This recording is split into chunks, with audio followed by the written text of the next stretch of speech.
Asteko Bell Hooksen transversioa irakasgai, hezkuntzari buruzko liburu bat. Nik esango nuke hezkuntzaren inguruan kezka handiak izaten ditugula eta oso liburu inspiragarria dela. 14 kapitulu dauzka, bakoitza gainera oso estilo diferentekoa. Eta Bell Hooks ezaguna da bereziki feminismoaren munduan intersekzionalitatearen tokitik mundua aztertu eta eraldatzen saiatzen delako, eta kasu honetan pedagogiaren gaira, gerturatuko gaitu. Etxebizitzaren auzia, Engelsen testu klasikoa, aurten gainera 150 urte betetzen dituena, gezurra badirudi ere mundua asko aldatu dela pentsa dezakegu, baina kapitalismoak agintzen jarraitzen duenez, duela mende terdiko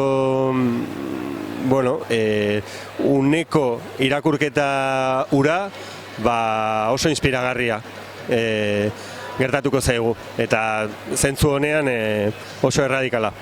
Gizadiaren oren gorenak. Hau da Stefan Zweigen liburu ezagunenetakoa, ezagunena ez baldin bada. 14 miniatura historikok osatzen dute. Gizaterian gertatu diren gertakizun historikoiek hautatzen ditu eta narratibaren tresna zorrotzenekin kontatuko dizkigu, ez? Hau dena, Katagrakek aurten 10 urte beteko ditu eta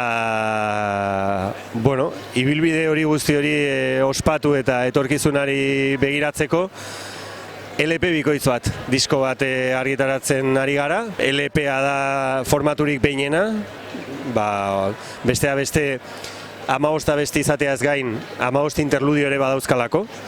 Urte hauetan guztietan jaso ditugun 800 audiotik gorako hoien hautaketa bat da, eta Ibonek masterrean egin zuen nasketan entzun dezakegu. 24 orrialdeko liburuxka bat dakar, argazki mordoarekin, grabaketen argazki mordoarekin, posterra ere bai, eta zer aurkituko dugun hemen?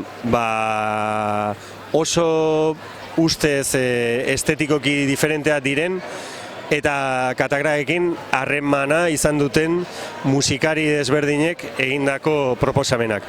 Nondik abiatu diren abesti original hauek egiteko? Azken 7 urteotan Katagrakek argitaratu dituen liburuak oinarri hartu, eta hortik egin dituzte hemengo abestiak.